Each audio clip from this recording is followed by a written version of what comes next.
día de hoy vamos a terminar la reflexión del jueves pasado. Yo la llamé ¿Por qué fallo? Nuestro hermano cambió el título y dijo ¿Por qué pecamos? Pero es lo mismo.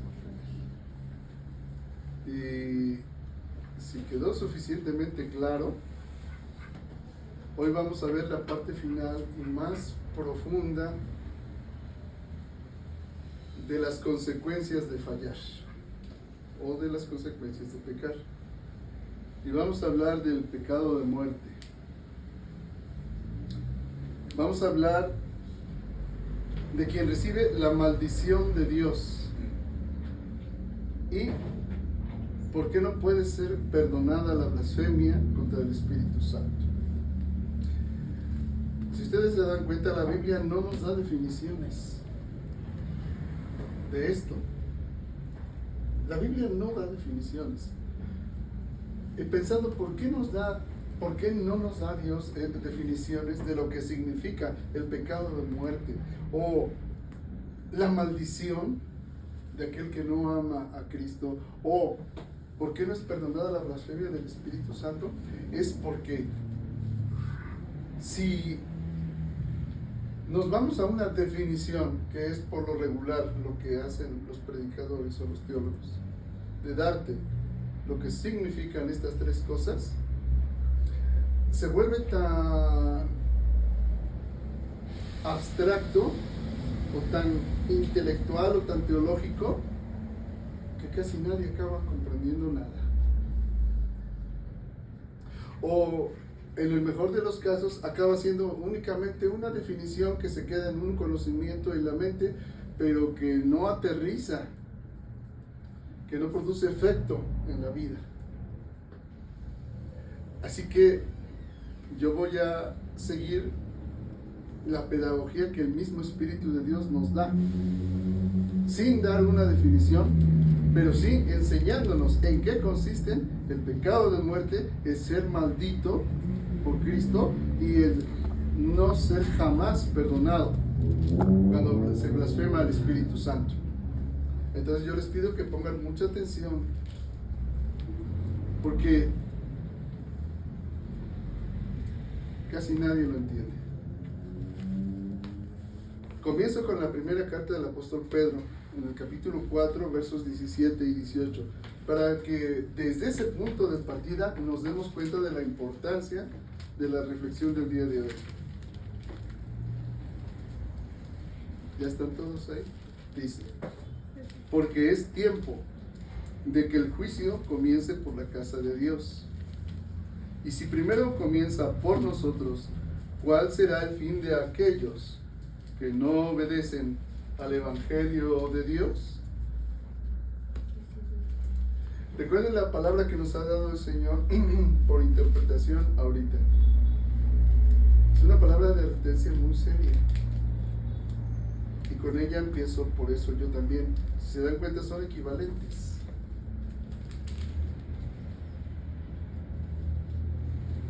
Y dice el verso 18: y si el justo con dificultad se salva, ¿en dónde aparecerá el impío y el pecador? Así que vamos entendiendo. El juicio de Dios comienza por su propia casa. Su casa es la iglesia. La iglesia somos cada uno de nosotros, las piedras vivas. Dice: si primero comienza por nosotros, ¿cuál será el fin de aquellos que no obedecen al Evangelio? El primer obstáculo que está aquí es el que yo he visto en la mayoría de los cristianos. La mayoría dicen: bueno, yo ya brinqué esta, ¿por qué? Yo creo en Dios. El punto es si lo obedeces, si obedeces al Evangelio, porque no es una opción.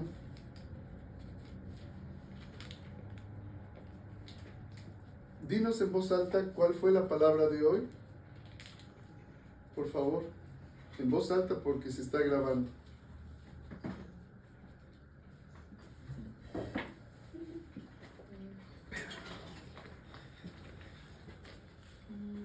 Yo ya estoy aquí, si hoy no suben, arderán. Óiganlo, oren no ser dejados. Bueno, y aquí nos dice, y si primero comienza por nosotros, ¿cuál será el fin de aquellos que no obedecen al Evangelio? Y si el justo con dificultad se salva, ¿en dónde aparecerá el impío y el pecador? Ahora, el justo. ¿Quién es el justo? El que ha recibido la justicia de Dios por medio de Cristo Jesús. ¿Cómo ha recibido esa justicia? Piensen en términos bíblicos. ¿Cuándo recibiste la justicia de Dios en Cristo Jesús? Cuando te arrepentiste, te convertiste y fuiste salvo en esperanza. Porque fuiste sellado con el Espíritu Santo. Ahí fuiste hecho justo. Pero siendo justo, nos dice aquí que el justo con dificultad se salva. Así que no es tan fácil. No es cualquier cosa obedecer al Evangelio. No lo es. Tan es así que dice dos categorías. Si el justo con dificultad se salva, ¿en dónde aparecerá el impío y el pecador? Hoy vamos a ver el desarrollo de ambas personas, tanto del impío como del pecador. Primera definición, ¿qué es el impío? Ustedes ya la saben. Bueno, por los que están escuchando en la grabación. Impío es aquel que, habiendo conocido la palabra de Dios, habiendo sido iluminado, habiendo gustado el don celestial y los poderes del siglo venidero, no obedece, resiste a la verdad. Ese es el impío. Hace de su cristianismo un cristianismo de contentillo, a su gusto, a modo. Ese es un impío. Segunda definición, el pecador. Pecador es todo aquel que no ha nacido de lo alto. Simplemente así. Puede ser muy religioso, creer en Dios, incluso ser pastor o ser sacerdote, lo que sea, obispo. Pero si no ha nacido de lo alto, si no tiene el Espíritu de Cristo, no es de Él. La idea extendida de que todo ser humano es un hijo de Dios es una mentira. Es una mentira total. Quien no tiene el Espíritu de Cristo no es de Él. Y aquí es donde entra que la mayoría de las personas se mueven en las emociones y en los sentimientos. Dicen, ¿cómo no va a ser hijo de Dios mi bebecito hermoso que no ha pecado? ¿O cómo no va a ser hijo de Dios mi hijo precioso o mi hija preciosa si es muy buena persona? ¿O mi mamá santa o mi papá santo? Pues no. Si no tiene el Espíritu de Cristo, no es de Cristo. Esto es, el Evangelio es excluyente por naturaleza, hermanos. Pero la mayoría se engaña. La mayoría se engaña pensando que Dios es tan bueno que va a salvar a todos. No. Hoy voy a ir desarrollando este tema para que se vaya entendiendo. Y por eso les dije, la Escritura no nos da definiciones, pero sí nos da la pauta para comprender en qué consiste. Vayan al siguiente texto. Vamos a empezar con el pecado de muerte. Primera carta del apóstol Juan.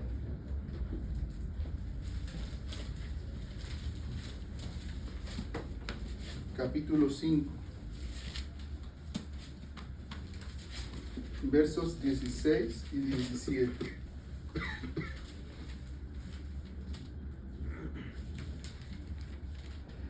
Si alguno viere a su hermano cometer pecado, antes de continuar, ¿qué es pecado?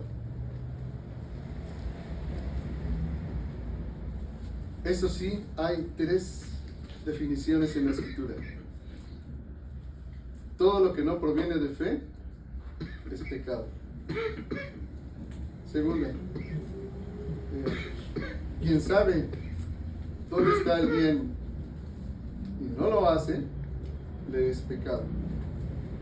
Tercera, toda transgresión de la ley de Dios es pecado. ¿Ya? Dice, si alguno viene a su hermano a cometer pecado que no sea de muerte, pedirá y Dios le dará vida. Esto es para los que cometen pecado que no sea de muerte. Hay pecado de muerte por el cual yo no digo que se pida. ¿En qué consiste entonces el pecado de muerte? Toda injusticia es pecado, pero hay pecado no de muerte. Sabemos que todo aquel que ha nacido de Dios no practica el pecado, pues aquel que fue engendrado por Dios le guarda y el maligno no le toca.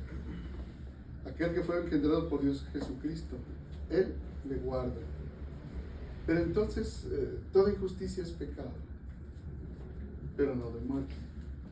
Vamos a ir comprendiendo. Luego está otro modo de entender. Y vayan a la primera carta a los Corintios, capítulo 16.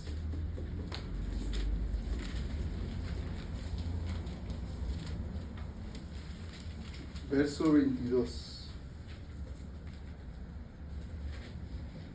Esto es taxativo, es decir, es definitivo.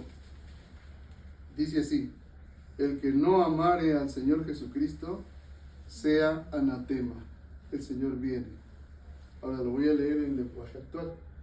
El que no amare al Señor Jesucristo sea maldito.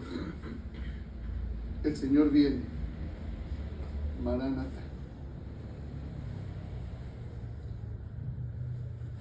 La mayoría del mundo no ama a Jesucristo. Ni aún los cristianos aman a Jesucristo. Porque el mandato que el Señor Dios es: ámense unos a otros como yo los he amado. No en términos de tu alma, ni de tu corazón, ni de tu mente, sino en términos del amor ágape. Entonces lo vuelvo a leer. El que no amare al Señor Jesucristo sea maldito. Obviamente esta palabra no está dirigida a los no creyentes. ¿A quién está dirigida? A los cristianos. Porque ya se sabe que aquellos que no se han arrepentido ni convertido son pecadores. Ellos no han nacido de nuevo, ellos están excluidos por naturaleza de Dios. Pero quienes, siendo parte del cuerpo de Cristo, no aman con el mandamiento con que el Señor nos dijo, y de esa manera no se ama al Señor, esto es definitivo. El que no amare al Señor Jesucristo sea maldito. Y con esto yo creo que se acaba el de que Dios es tan bueno que me va a perdonar, aunque no le ame como Él me ordena que tengo que amar. Está clarísimo, ¿no? Está clarísimo. La pregunta es: ¿amas al Señor Jesucristo? Yo sé que cualquiera de nosotros puede decir: sí, Señor, yo te amo. A Pedro le tuvo que decir 3 veces. Primero: Pedro, ¿me amas? Con amor ágape. Señor, yo te quiero. Por segunda vez: Pedro, ¿me amas? ¿Qué dijo Pedro? Señor, sí, Señor, yo te quiero. Aunque traducen te amo. Porque no traduce con la fuerza de lo que le está diciendo el Señor, del amor ágape. Y por tercera vez el Señor le pregunta: bueno, Señor, bueno, Pedro, yo sé que no me amas con amor ágape. ¿Me quieres? Y Pedro se entristeció porque vio que el Señor bajó el nivel. Ya no le dijo: Pedro, ¿me amas con amor ágape? Ahora, bueno, al menos me quieres. Y por eso se entristeció. Él le dijo: sí, Señor, tú lo sabes todo, tú sabes todas las cosas. ¿Sabes? Que te quiero. ¿Tú quieres al Señor? ¿O amas al Señor?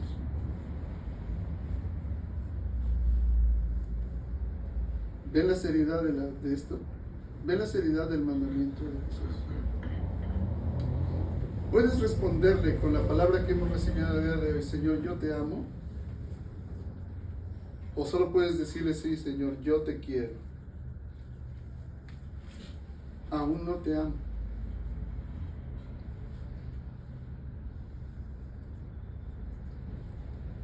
Vamos avanzando. Vayan al Evangelio de Marcos, capítulo 3, verso 29. Esto está en 3 evangelios, pero nada más vamos a verlo aquí. Aquí habla el Señor Jesús y dice: pero cualquiera que blasfemare contra el Espíritu Santo no tiene jamás perdón, sino que es reo de juicio eterno.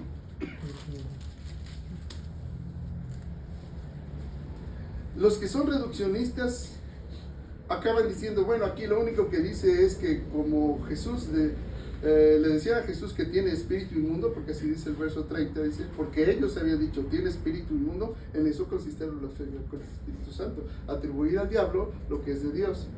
Pero eso es reducir bastante el entendimiento de lo que es la blasfemia contra el Espíritu Santo. Esa es una forma, sí, pero hay más. Es más profundo todo esto. Es todo un proceso. Voy a hablar ahora del proceso. Del proceso para llegar al pecado de muerte. Para llegar a ser maldito por no amar al Señor Jesús y blasfemar contra el Espíritu Santo. ¿Ven por qué es importante la prédica anterior? Ahora, vamos viendo el proceso de la caída para llegar a esto tan terrible. Son 6 puntos, vamos con el primero. La primera forma de perderte, de ser maldecido por Dios o de blasfemar contra el Espíritu Santo es recibir otro evangelio. Vayan a la carta a los Gálatas.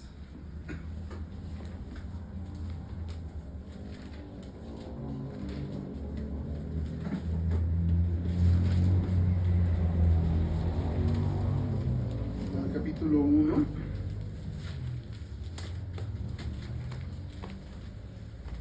Vamos a ver los versos del 8 al 9.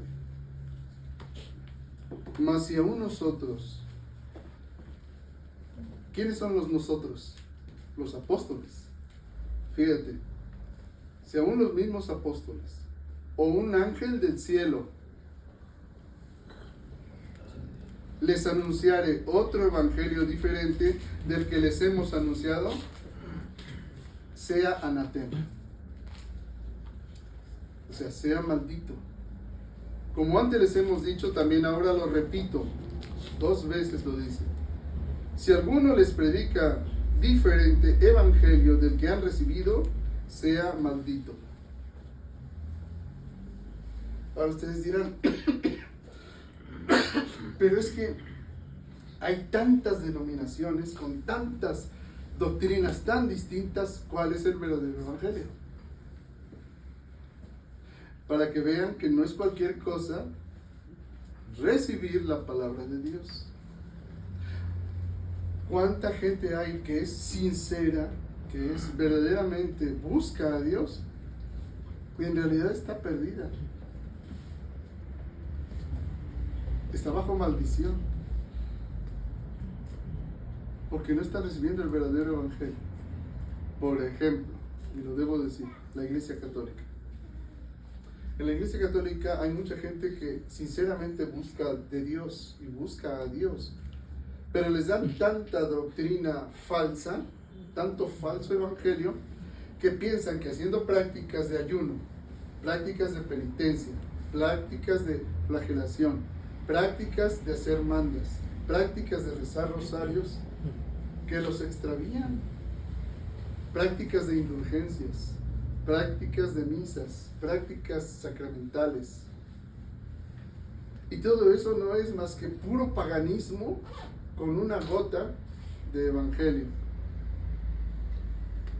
Y eso los lleva a estar bajo maldición. Así que no es cualquier cosa escuchar la palabra de Dios. Lo vuelvo a leer. Como antes les hemos dicho, también ahora lo repito: si alguno les predica diferente evangelio del que han recibido, sea maldito. Y tú dirás, bueno, y entonces los anglicanos, los luteranos, los bautistas, todas las denominaciones, ¿qué hay? Bueno, te recuerdo lo que ya te he enseñado en otras ocasiones. En cualquiera de esas hay verdaderos hijos de Dios. A ellos les dice el Señor: salí de ella, pueblo mío. De la gran ramera, porque Babilonia es la madre de todas las rameras de la tierra. Entendámoslo como de todas las falsas doctrinas e iglesias que extravían a los hijos de Dios.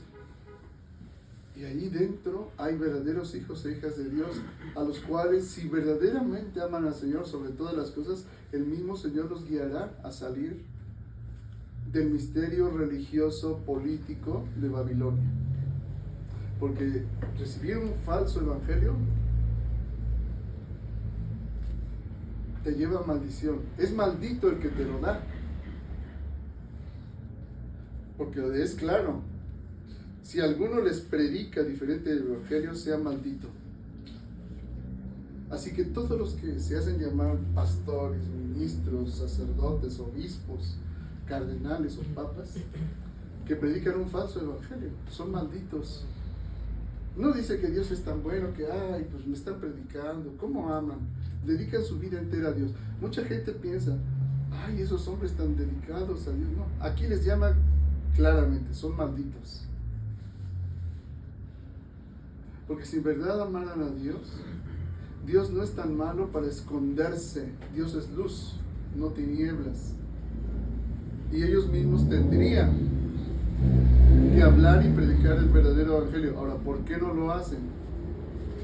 Yo tuve compañeros, les digo, que dicen, pues, reconocían la falsedad de lo que está diciendo. Bueno, pues, yo sé que está equivocado, pero pues, ya invirtieron todo en una vida, los años, su reputación, su patrimonio y todo, y se sostienen sobre la estructura de una religión institucionalizada, porque viven bien.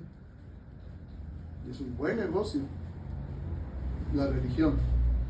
Estoy hablando de la religión institucionalizada. Es un buen negocio,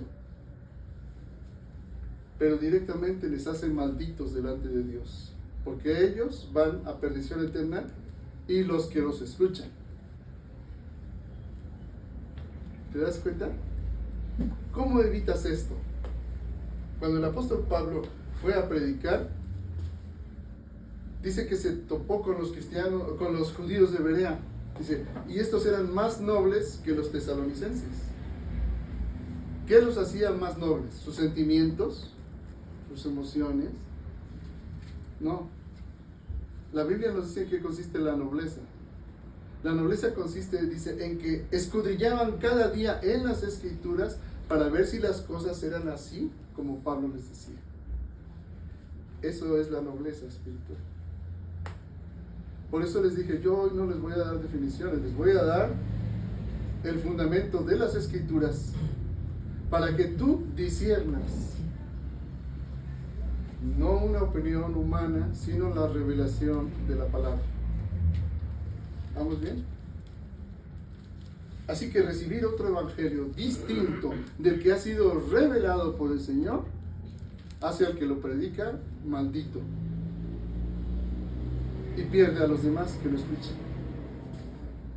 Entonces, ¿ves que como una y otra vez la palabra dice, si algunos traen una doctrina diferente, no lo reciban y le digan bienvenido, porque el que lo recibe se hace partícipe de sus malas obras? Y vienen los testigos de Jehová: muy buenos días, denos un minuto para hablar de la palabra de Dios. Y ahí les abro. ¿Por qué? Porque soy cristiano y soy muy bueno y les abro. En lugar de que tú les testifiques a ellos. Es al revés la cosa. ¿Te das cuenta?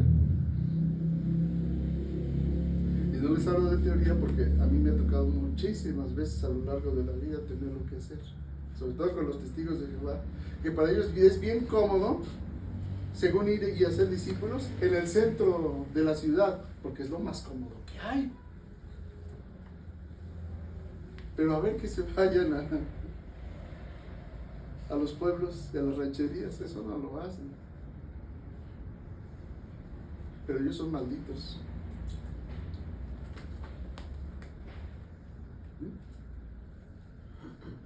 Bueno, vayan a la segunda de Pedro.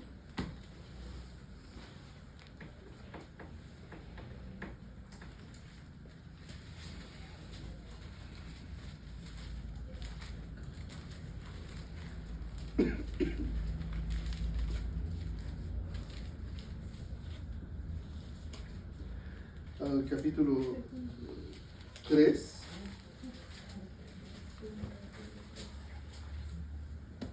Versos del 15 al 18.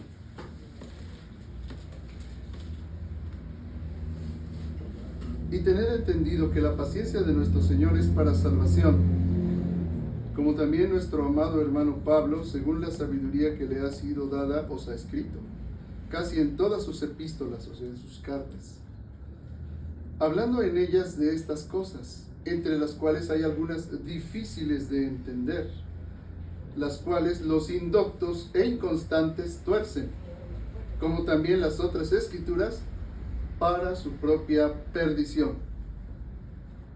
¿Se dan cuenta?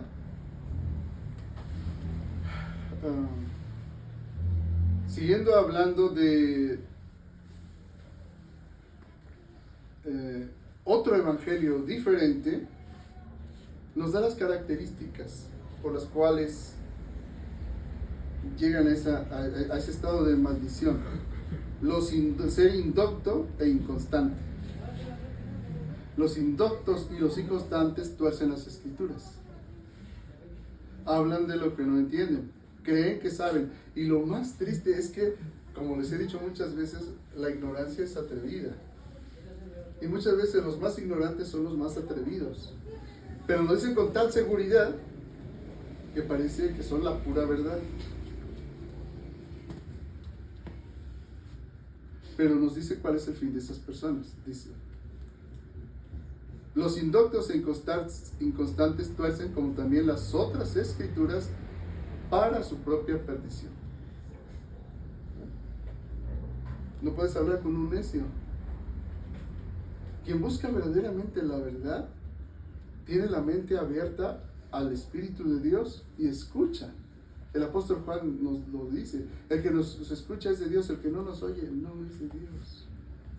Pero el que escucha para contender, posicionándose a pesar de recibir la verdad e insiste, va a perdición. Es indicio de que va a perdición. Segundo proceso de la caída. Bueno, todavía no. Vamos a ahondar más en este mismo. Vayan al libro de Hechos.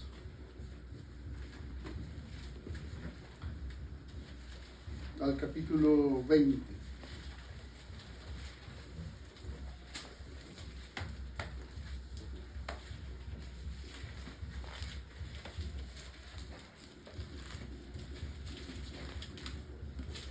Aquí nos da otra característica, es que esa es la misma, pero nos da otro punto.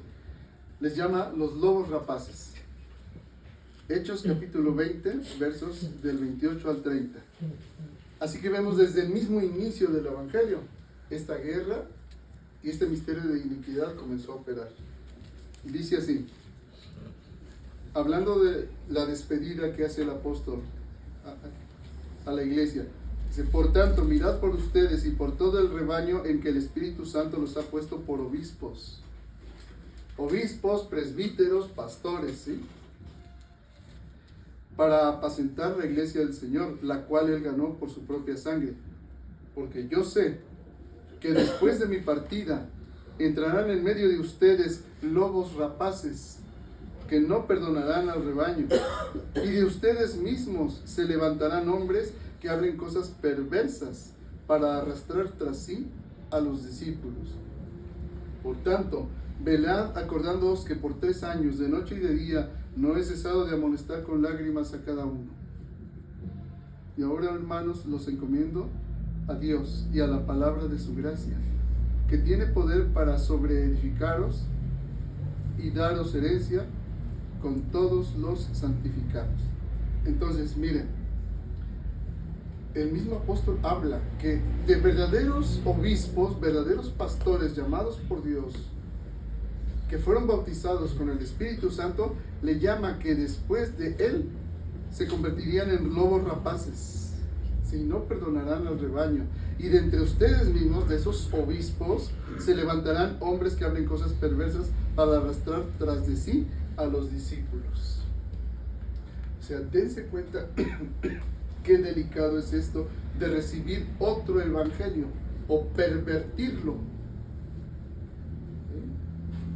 Dice la Escritura que los maestros recibiremos una condenación más severa.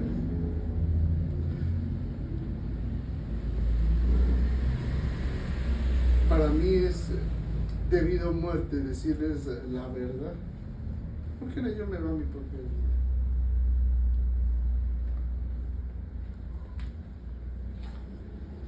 Ya desde el mismo inicio de la predicación del Evangelio empezó el misterio de la iniquidad. Un misterio que se ha ido agigantando con el paso de los siglos. Vayan ustedes a la segunda carta a los Tesalonicenses.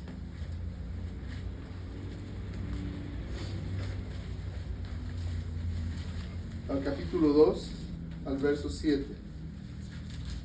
Dice así: porque ya está en acción el misterio de la iniquidad, solo que hay quien al presente lo detiene, hasta que él a su vez se ha quitado del medio, y entonces se manifestará aquel inicuo, a quien el Señor matará con el espíritu de su boca, y destruirá con el resplandor de su venida. Inicuo, cuyo advenimiento es por obra de Satanás, con gran poder y señales y prodigios mentirosos, y con todo engaño de iniquidad para los que se pierden, por cuanto no recibieron el amor de la verdad para ser salvos. Por esto Dios les envía un poder engañoso para que crean la mentira, a fin de que sean condenados todos los que no creyeron a la verdad, sino que se complacieron en la injusticia, en la adiquia, en la injusticia. Pero nosotros debemos darle siempre gracias a Dios respecto de vosotros, hermanos amados, por el Señor, de que Dios os haya escogido desde el principio para salvación, mediante la santificación por el Espíritu y la fe en la verdad. ¿Ven? Una vez que somos salvos, entramos en un proceso de perfeccionamiento, que es la santificación a través del Espíritu y la fe en la verdad. Pero el misterio de la iniquidad en vida del propio apóstol Pablo comenzó. ¿Y sabes en qué se convirtió? En la religión cristiana institucionalizada. Entendamos, Roma. Cuando cayó el imperio romano de Occidente, lo sustituyó la institución religiosa romana, la Iglesia Católica. Y se pervirtió completamente. A partir del siglo IV, con Constantino, el verdadero evangelio. ¿Ven que no es cualquier cosa? ¿Por qué llama maldito a cualquiera que presenta otro evangelio? Entonces ya tuvimos el primer punto. Ustedes pueden ir pensando en su propia casa y profundizando en esto. Estamos hablando del proceso de caída para llegar al pecado de muerte, a ser maldito y a blasfemar contra el Espíritu Santo. Este primer punto te lleva a ello, inevitablemente. Cuando no crees en la verdad y te complaces en la injusticia. Y te da la clave: santificación por el Espíritu Santo. ¿Sí? Segundo punto de esta caída, de este proceso de caída: contristar al Espíritu Santo. ¿Qué es contristar? Entristecer al Espíritu de Dios. Tú eres templo del Espíritu Santo. Dios vive en ti, pero se le puede contristar. Este es uno de los pasos del proceso de caída. Vayan a la carta a los Efesios.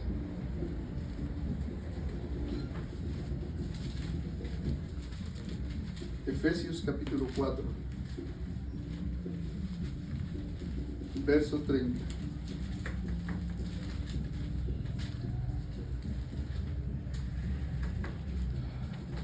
Y no contristéis al Espíritu Santo de Dios, con el cual fuisteis sellados para el día de la redención. Mi pregunta es: ¿has sido sellado con el Espíritu Santo? Si has nacido de lo alto, eres sellado con el Espíritu Santo. Ahora, estar sellado con el Espíritu Santo significa que ya Dios vive en ti y entraste en ese proceso de santificación. Dios ya sabe que estás caído, que estás viciado conforme a los deseos engañosos, pero que puedes hacer morir por el Espíritu las obras de la carne. Cuando te niegas al movimiento del Espíritu Santo para hacer morir al hombre viejo y revestirte del hombre nuevo, ¿qué sucede? Entristeces a Dios, entristeces a su Espíritu, porque no obedeces el movimiento del Espíritu Santo. Ahora, ¿quieres que te dé algunos ejemplos de cómo empiezas a contristar al Espíritu Santo? Son ejemplos bien prácticos, bien sencillos. Empiezas a proveer para los deseos de la carne. ¿Qué es proveer para los deseos de la carne? Vivir conforme a la antigua naturaleza, como si no estuviera en ti el don del Espíritu Santo. Y empiezas a entristecer al Espíritu Santo. Otra forma de entristecer, de que empezar a entristecer al Espíritu Santo. Me fui de fiesta en la noche, estuvo bien buena la pachanga, pero hay que ir a la congregación. No voy. Dios me entiende. Entristeces al Espíritu Santo. Porque lejos de disciplinarte y discipularte, diste prioridad, como decían antes, a tu carnota.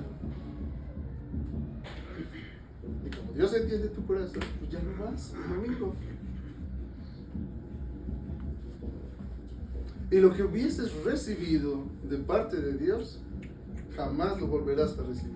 Porque esa palabra no la volverás a escuchar jamás. Se dio ese domingo y tú no estuviste. La gracia que Dios depositó se dio ese domingo. Dios no te va a esperar al lunes. ¿Me explico? Otro ejemplo de cómo contristas al Espíritu Santo. El Espíritu Santo te mueve a orar y a adorar en el lugar secreto, donde nadie te ve. Y como que al principio lo empiezas a hacer. Pero luego dices, no, mejor me llama más la Netflix. Y prendes la tele. En vez de continuar en la presencia de Dios. Y entristeces al Espíritu Santo. Recuerdo muy bien el ¿cómo diría? El antitestimonio de un ex miembro de esta congregación. Y es real porque él lo dijo. Bueno, ya saben que es varón, ya la regué, pero bueno, él lo dijo. Estaba en el jardín, aquí, con mis amigos. Y de repente llegó la presencia del Señor de manera poderosísima para adorarle a Dios. Pero yo estaba con mis amigos y le dije al Señor, vete. Fíjense qué barbaridad. Desde ese día perdió la presencia del Espíritu Santo. Y ya no pudo. Pasaron 2 años, más de 2 años, y no pudo volver a tener la presencia de Dios, que le visitaba constantemente y de manera maravillosa. y ya no pudo, porque conscientemente prefirió a unos atarantados que la presencia del Señor allí en el jardín, y le dijo: vete. Solamente hallaba paz, así como el rey Saúl, como hallaba paz cuando David cantaba y el demonio lo dejaba en paz. Solo volvía a sentir la presencia de Dios, pero cuando estaba en la congregación. Volvía a sentir la presencia de Dios cuando orábamos por él, pero después de eso, seco completamente, y se desesperó. Pero no solo entristeció al Espíritu Santo, le dijo: vete. Estoy hablando de cosas reales, hermanos. ¿Has entristecido al Espíritu Santo? Cuando sabes lo que tienes que hacer y no lo haces, porque es el Espíritu de Dios el que te lo hace entender, estás entristeciendo al Espíritu Santo.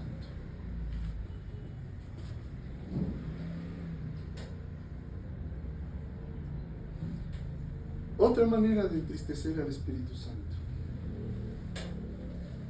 Te das cuenta y comprendes que tu lucha no es contra carne y sangre, que ser cristiano y un hijo de Dios es ser un guerrero de Dios. Y dices: esto es demasiado. Esta es una palabra dura, ¿quién la puede aguantar? Mejor voy a ir haciendo mi cristianismo a mi modo. Y empiezas a dejar de asistir a la congregación. A veces viene, a veces no. O dices: pues yo puedo predicar la palabra mejor que el propio pastor que me la predica. La entiendo tanto. Dios me ha dado tanta iluminación de la palabra que la entiendo mejor que el propio pastor que me la está dando. Entonces, ¿para qué voy? Si ya sé lo que me van a decir y hasta lo sé mejor que el que lo está predicando. Y no voy. Yo se la explicaré aquí a mi familia, a mi papá, a mi mamá, a mi esposa, a mis hermanos. Se la predico a mis amigos porque yo la entiendo mejor que el propio pastor que me la enseña. Porque Dios me ha dado el don de entender la palabra y yo se las puedo explicar. Ajá. Qué bueno que Dios te dio el don, pero no lo estás haciendo en el orden de Dios. No lo estás haciendo en el orden de Dios. Lo estás haciendo a tu modo. Y entristeces al Espíritu Santo. Y miren que yo he conocido cristianos así, que Dios les ha dado el don de comprender con profundidad la palabra y la conocen, pero como se sienten los Juan Plus Ultra, porque a ese grado llegan aunque no lo digan, son inútiles para el cuerpo de Cristo. Son inútiles en la congregación, aunque entiendan perfectamente la palabra. Entristecen al Espíritu Santo. Y de todo hacen un cristianismo a modo. Ofrendan cuando quieren, cuando sienten, porque ellos entienden mejor la palabra. Y bueno, pues sí, a veces no. Vienen, a veces sí, a veces no. Oran, como ya saben orar en el Espíritu, pues creen que ya entendieron a Dios. Y el don que originalmente les dio Dios, ese don se pervierte y acaba siendo pura carnalidad. Es otra forma de contristar al Espíritu Santo. Tercer punto que va en ese proceso de caída. Ya vimos dos. Primero, recibir otro evangelio. Segundo, contristar al Espíritu Santo o entristecerlo. Hay un escalón más bajo todavía. Después de contristarlo,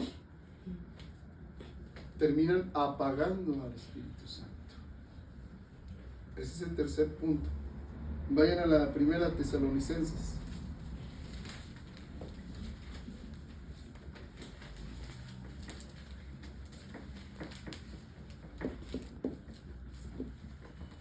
Al capítulo 5, al verso 19.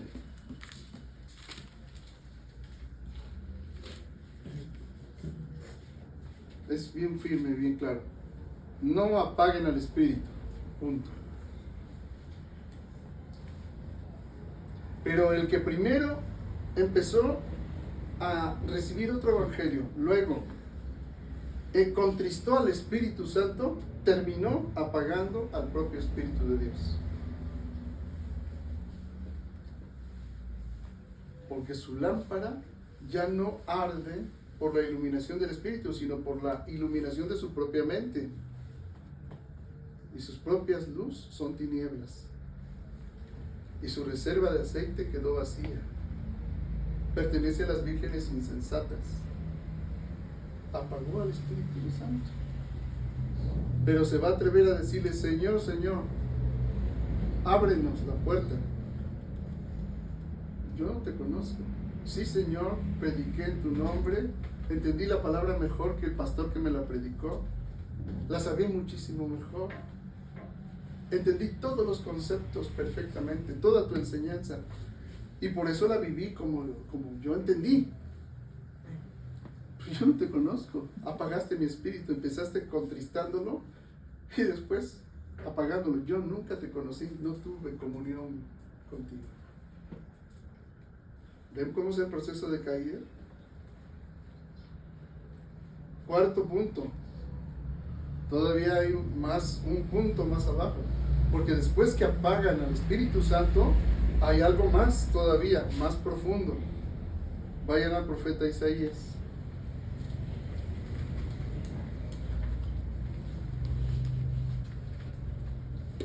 ...63...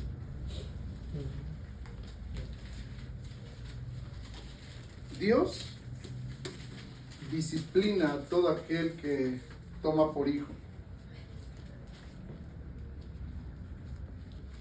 Pero cuando ese hijo dice que el evangelio es demasiado fuerte y recibe otro evangelio, pasa por entristecer al Espíritu Santo, termina apagándolo, ¿qué hace el Señor con ese? Bueno, capítulo 63, versos del 7 al 10 nos lo dice.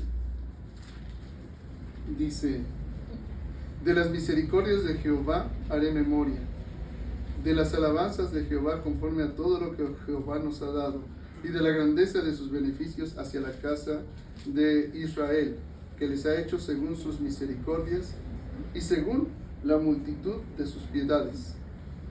Porque dijo: ciertamente mi pueblo son hijos que no mienten, y fue su Salvador. En toda angustia de ellos, él fue angustiado, y el ángel de su faz los salvó. ¿Entendemos de quién nos está hablando? Del Señor Jesús. El ángel de su rostro, el ángel de Jehová, Jesús, dice. Y el ángel de su faz los salvó. En su amor y en su clemencia los redimió y los trajo y los levantó todos los días de la antigüedad. Ahora escuchen con mucho cuidado. Mas ellos fueron rebeldes. ¿Cómo empezó la rebelión, hermanos? Recibiendo primero otro evangelio. Segundo, contristando al Espíritu Santo. Tercero, apagándolo. Porque es una caída, ¿sí? Es un proceso, dice. Mas ellos fueron rebeldes e hicieron enojar su Santo Espíritu, por lo cual se les volvió enemigo. Y él mismo peleó contra ellos. Así que este es el último lugar donde Dios se vuelve enemigo. ¿Enemigo de quién? De aquel que fue su pueblo, sus hijos, que no mentían, fue su Salvador. En toda angustia de ellos él fue angustiado, y el ángel de su faz los salvó. En su amor y en su clemencia los redimió, los trajo y los levantó todos los días. Mas ellos fueron rebeldes e hicieron enojar su Santo Espíritu, por lo cual se les volvió enemigo, y él mismo peleó contra ellos. Dirá el apóstol: terrible cosa es caer en manos del Dios vivo.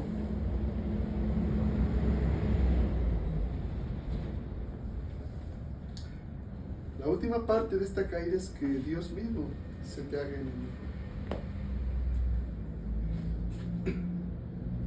Ahora, dirán algunos, pero ¿cómo llegué a este punto? Vayan a la segunda carta de Pedro.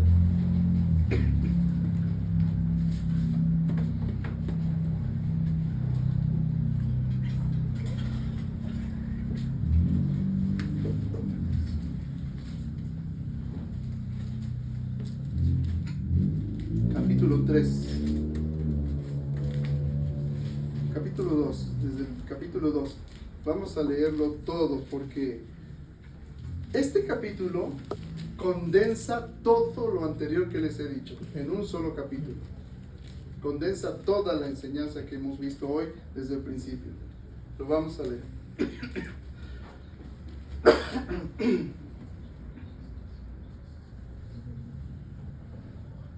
Pero hubo también falsos profetas entre el pueblo, como habrá entre ustedes falsos maestros, que introducirán encubiertamente herejías destructoras, y aún negarán al Señor que los rescató, atrayendo sobre sí mismos destrucción repentina. Y muchos seguirán sus disoluciones, por causa de los cuales el camino de la verdad será blasfemado. Y por avaricia harán mercadería de ustedes con palabras fingidas. Sobre los tales ya de largo tiempo la condenación no se tarda, y su perdición no se duerme. Porque si Dios no perdonó a los ángeles que pecaron, sino que, arrojándolos al infierno, los entregó a prisiones de oscuridad para ser reservados al juicio, y si no perdonó al mundo antiguo, sino que guardó a Noé, pregonero de justicia, con otras 7 personas, trayendo el diluvio sobre el mundo de los impíos, y si condenó por destrucción a las ciudades de Sodoma y de Gomorra, reduciéndolas a ceniza y poniéndolas de ejemplo a los que habían de vivir impíamente, y libró al justo Lot abrumado por la nefanda conducta de los malvados, porque este justo que moraba entre ellos afligía cada día su alma justa, viendo y oyendo los hechos inicuos de ellos. Sabe el Señor librar de tentación a los piadosos y reservar a los injustos para ser castigados en el día del juicio, y mayormente a aquellos que, siguiendo la carne, andan en concupiscencia e inmundicia, y desprecian el señorío, atrevidos y contumaces, no temen decir mal de las potestades superiores, mientras que los ángeles, que son mayores en fuerza y en potencia, no pronuncian juicio de maldición contra ellas delante del Señor. Pero estos, hablando mal de cosas que no entienden, como animales irracionales, nacidos para presa y destrucción, perecerán en su propia perdición, recibiendo el galardón de su injusticia, ya que tienen por delicia el gozar de deleites cada día. Estos son inmundicias y manchas, quienes aún mientras comen con vosotros se recrean en sus errores. Tienen los ojos llenos de adulterio, no se sacian de pecar, seducen las almas inconstantes, tienen el corazón habituado a la codicia y son hijos de maldición. Han dejado el camino recto y se han extraviado siguiendo el camino de Balaam, hijo de Beor, el cual amó el premio de la maldad. Y fue reprendido por su iniquidad, pues una muda bestia de carga, hablando con voz de hombre, refrenó la locura del profeta. Estos son fuentes sin agua y nubes empujadas por la tormenta, para los cuales la más densa oscuridad está reservada para siempre, pues hablando palabras infladas y vanas, seducen con concupiscencias de la carne y disoluciones a los que verdaderamente habían huido de los que viven en error. Les prometen libertad y son ellos mismos esclavos de corrupción, porque el que es vencido por alguno es hecho esclavo del que lo venció. Ciertamente, si habiéndose ellos escapado de las contaminaciones del mundo por el conocimiento del Señor y Salvador Jesucristo, enredándose otra vez en ellas, son vencidos, su postrer estado viene a ser peor que el primero.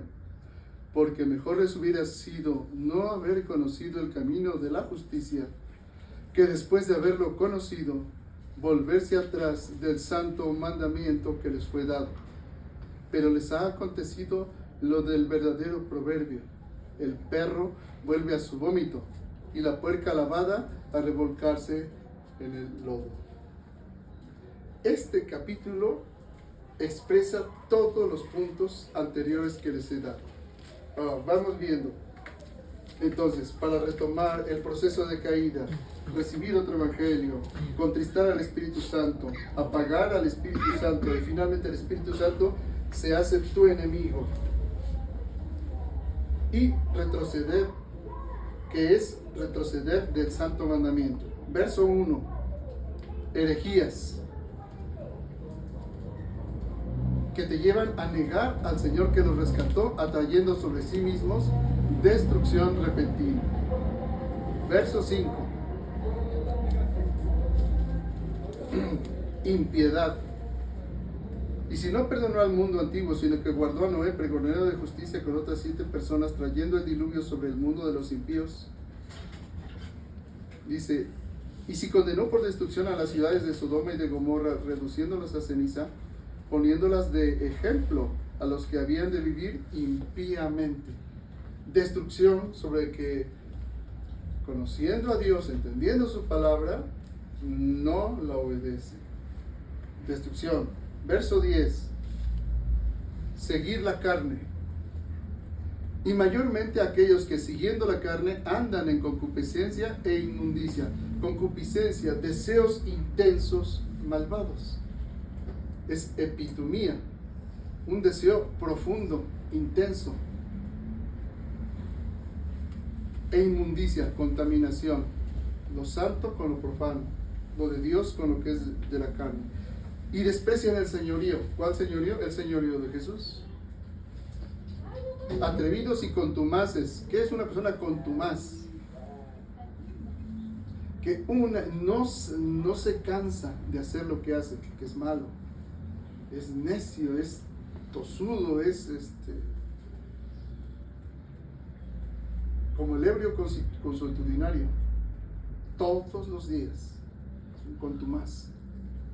No temen decir mal, dice, de las potestades superiores.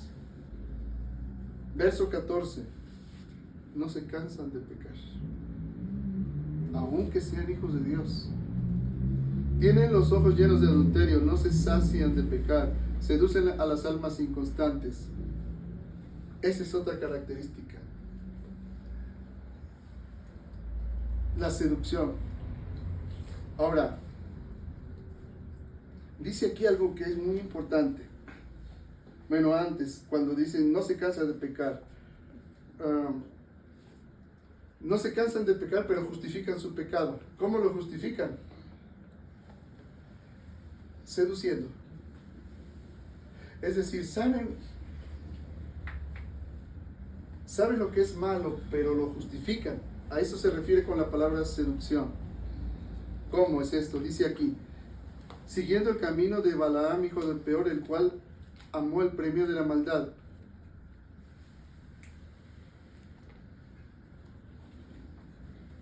Dice, tiene el corazón habituado a la codicia y son hijos de maldición.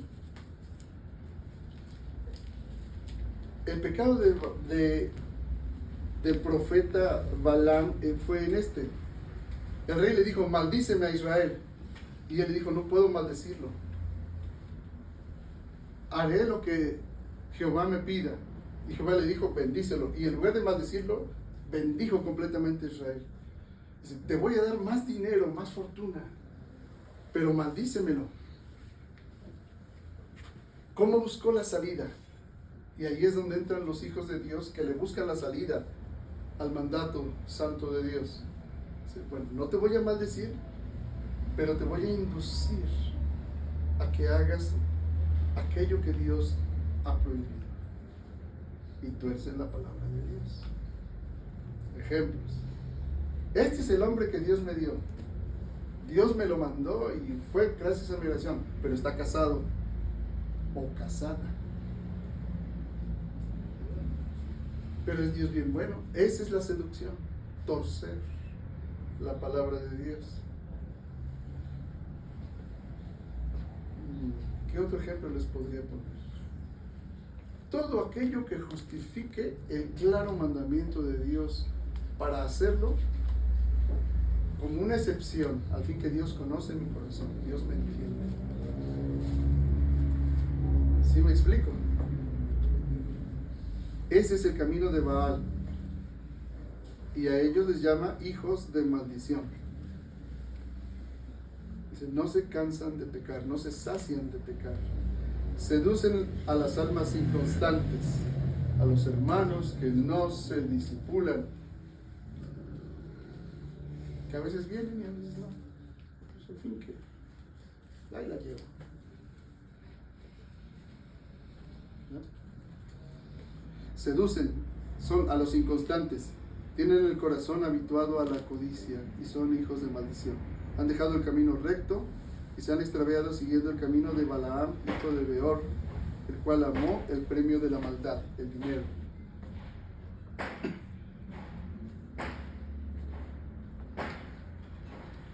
Finalmente, todo esto, ¿qué es? Resistir a la verdad.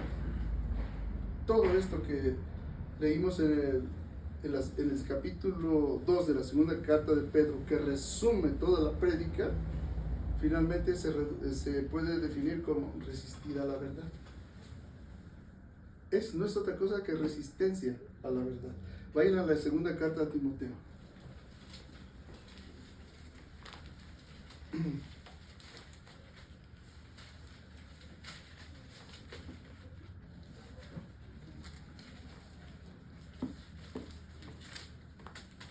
Capítulo 3, verso 8. Y de la manera que Janes y Jambres resistieron a Moisés, así también estos resisten a la verdad. Hombres corruptos de entendimiento, réprobos en cuanto a la fe. Así que el pecado de muerte, el que es maldito por no amar a Cristo, y la blasfemia contra el Espíritu Santo, finalmente te hace réprobo en cuanto a la fe, porque no la escuchaste. Dice, mas no irán más adelante, porque su insensatez será manifiesta a todos, como también lo fue la de aquellos. Pero tú has seguido mi doctrina, conducta, propósito, fe, longanimidad, amor, paciencia, persecuciones, padecimientos como los que me sobrevinieron en Antioquía, en Iconio, en Listra, persecuciones que he sufrido, y de todas me ha librado el Señor. Y también todos los que quieren vivir piadosamente en Cristo Jesús padecerán persecución. Mas los hombres malos y los engañadores irán de mal en peor, engañando y siendo engañados. Así que el camino hacia el pecado de muerte es un proceso que te lleva de ir de mal en peor, en peor, en peor, engañando tú y siendo engañado a la vez. Carta a los Romanos.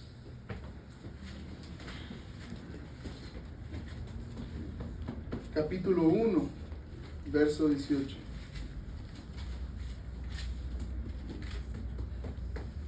Porque la ira de Dios se revela desde el cielo contra toda impiedad e injusticia de los hombres que detienen con injusticia la verdad. Nadie te puede a ti impedir conocer la verdad, pero tú sí puedes resistirte a la verdad. Y la ira de Dios se revela contra toda impiedad.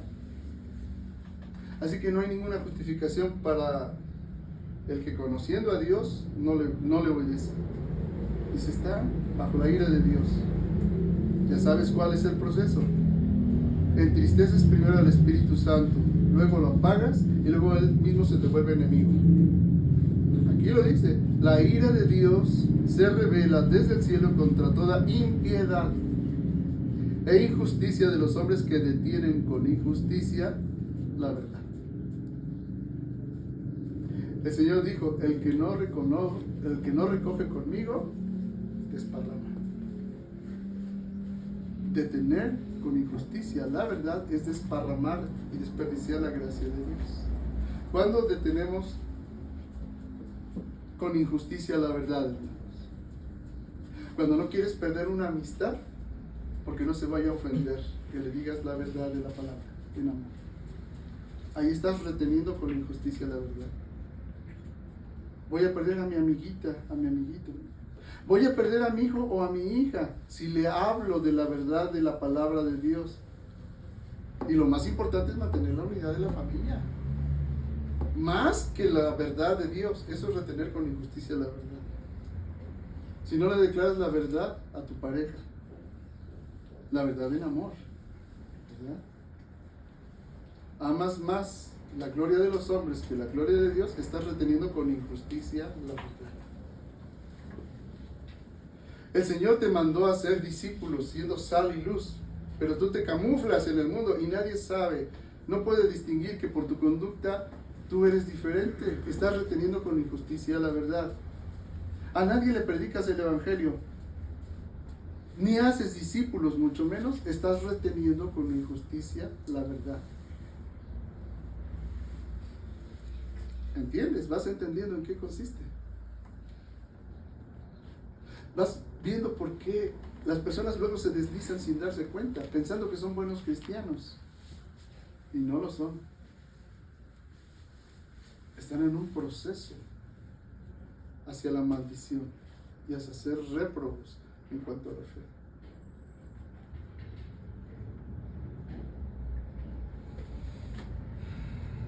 Vayan finalmente a la carta a los Hebreos, al capítulo 10.